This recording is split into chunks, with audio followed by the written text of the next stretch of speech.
to make a conceptual framework. Before you prepare your conceptual framework, you need to do the following things. 1. Choose your topic. Decide on what will be your research topic. However, the critical thing to consider is that not all the resources are available to us. The research may also be time-bound. As such, one should choose a topic that they consider to be comprehensively achieved within the resources they have and within the allotted time. Next, make your research question. The research question is an essential part of your conceptual framework and your overall research, which puts the focus and path of your study. It avoids the chances of getting lost as you write the paper. So unlike the topic, which can be a broad area of study, the research question must be specific. The exact aspects of who, what, where, how, and why have to be clearly laid out. This is where one of the most important aspects of your conceptual framework will come in. Your research question should be one that you are truly curious about to have a concise conceptual framework.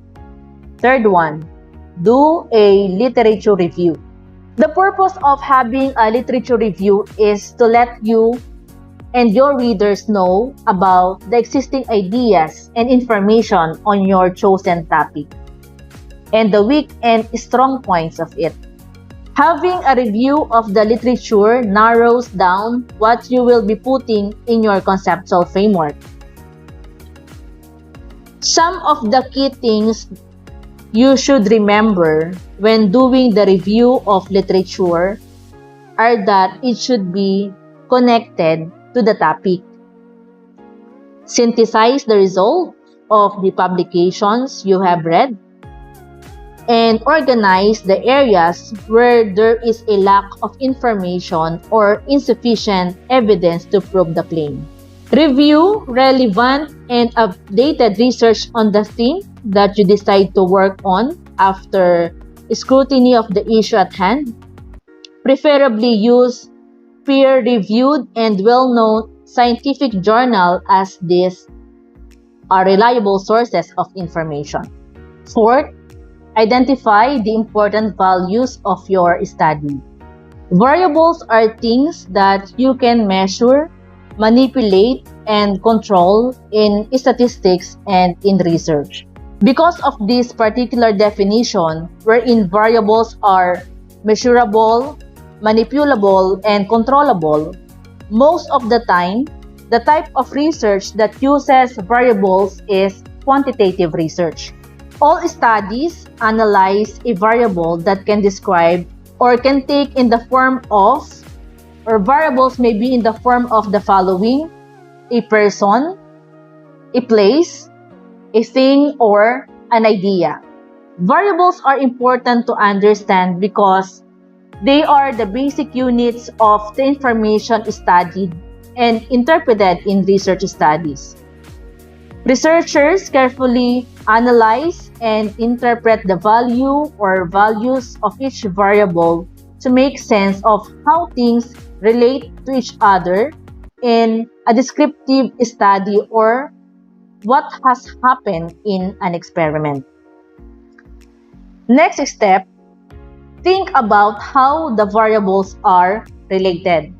There are two important variables that you must identify in your study: the independent and the dependent variables. By an overview or a general idea, the independent variable is what you are testing.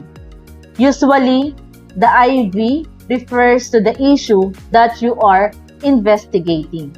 Issue that you are investigating or testing is referred to as the IV. While the dependent variable is the result, aside from the result, it is what is affected by the IV. What is the issue being investigated is identified as the IV. while the variable that is affected by the issue is what we call the DV. Again, this is an overview or a general idea regarding the difference between IV and DV, or between the independent variables and dependent variable. In more detailed definition and characteristic, independent variable is a singular characteristic that the other variables in your experiment cannot change. Independent variable is defined as singular characteristic that the other variables in your experiment cannot change. Independent variables can, however, change other variables. Other variables because there are more variables other than IV and DV that are used in research. A singular characteristic that the other variables in your experiment cannot change, meaning the IV is constant from its characteristics of being independent. It is constant and other variables cannot affect the IV. So let us make that clear. IV can change other variables.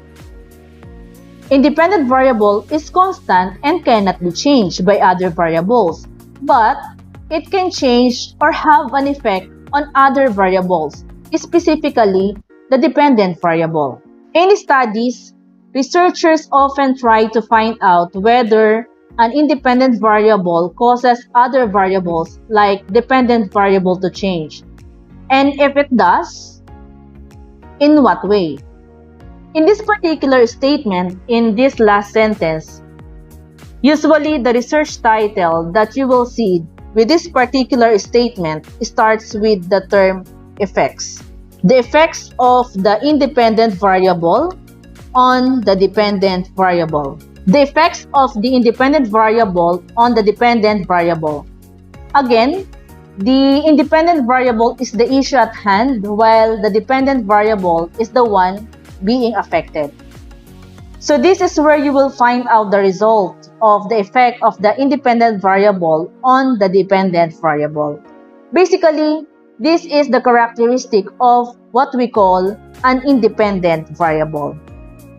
On the other hand, a dependent variable relies on and can be changed by other components. Components referring to variables. Again, a dependent variable can be changed by other variables. An example of this is a grade on an exam. An exam grade is defined as a dependent variable. Why? The grade on an exam will depend on independent variables or variables that affect the grade. And these are the following. So in this example, one of these variables may be the duration of the sleep or how much sleep was taken by the student. And another variable is the duration or the frequency of how long the student studied for the exam. So these are the variables that may affect the dependent variable, which is the grade of the students.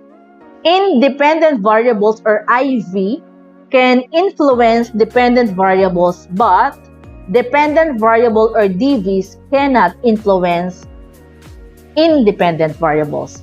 When analyzing relationships between study objects, researchers often try to determine what makes the dependent variable change and how. Take note that having a direct relationship between variables does not mean that they already have a cause and effect relationship. It takes statistical analysis to prove the correlation or relationship between variables. Remember that correlation does not imply causation. Whenever we see relationship between two variables, it is wise to be conservative and assume that the relationship is correlational rather than causal. So a correlational study like this is for basic research.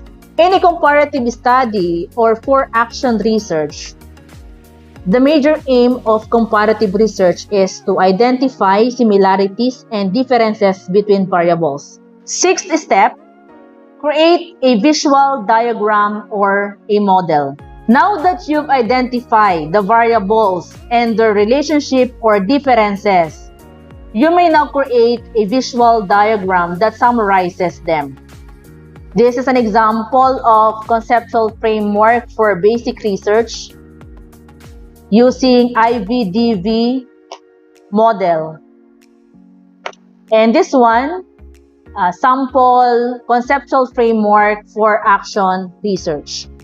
To guide the research proponents in drawing a conceptual framework, here is the list of commonly used symbols.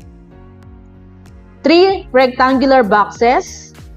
The first box for the independent variable, second box for the dependent variable, and the third box for the output of the study.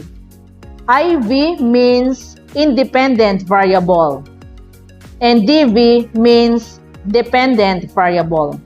One-headed arrow or single-headed arrow represents the relationship between the independent and dependent variables, while double-headed arrow represents the difference between variables.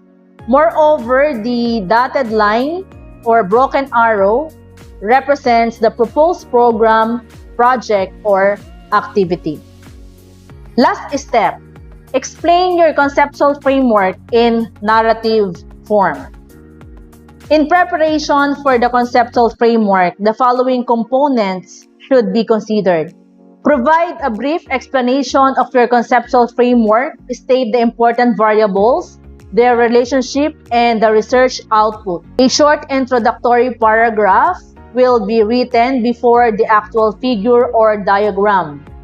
It will be labeled at the bottom.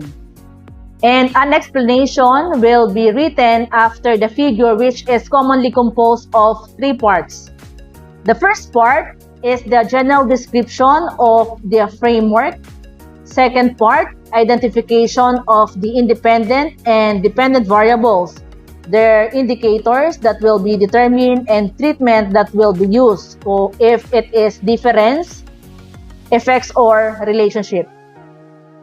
And the third part will be the output that will be proposed or prepared at the end of the study.